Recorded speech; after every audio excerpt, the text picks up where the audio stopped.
இப்ப ஒரு ஆத்மா திருப்பியும் ஜனனம் எடுக்க வேண்டும் என்ற ஒரு நிலைக்கு வந்துவிட்டது. அப்படி அந்த நிலைக்கு வரும்பொழுது, முதலாக அந்த ஆத்மாவை பிரகஸ்பதி என்று சொல்லப்படுகின்ற குருவின் கையிலே, ஜூபிட்டர் கையிலே அந்த ஆத்மா ஒப்படைக்கப்படுகிறது. அந்த குரு என்பவன், அந்த பிரகஸ்பதி தான் ஜீவகாரகன். எனவே அந்த ஆத்மா திருப்பியும் ஜனிக்க முடியுமா? முடியாதா? ஜனிக்க வேண்டுமா? வேண்டாமா? எப்பொழுது ஜனிக்க வேண்டும்? போன்ற எல்லா முடிவுகளையுமே பிரகஸ்பதியால் மட்டும்தான் எடுக்க முடியும். எனவே முதலில் அந்த ஆத்மா சந்திப்பது இந்த நவகிரகங்களிலே குரு என்று சொல்லப்படும் பிரகஸ்பதியைத்தான்.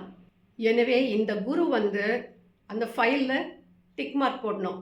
அப்ரூவ்ட் அப்படின்னு போட்டு, ஓகே, இந்த ஆத்மாவிற்கு மறுஜென்மம் கொடுக்கலாம், அதுக்கு வேண்டிய வேலை வந்துவிட்டது. எனவே இந்த ஆத்மா திரும்பவும் இந்த பூமியிலே ஜனிப்பதற்கு தயார் என்று ஃபைலை டிக் செய்து சாங்ஷன்ட் அப்படின்னு போட்டு, இந்த குரு பகவான் இந்த ஆத்மாவை அடுத்து யாரிடம் ஒப்படைக்கிறார்?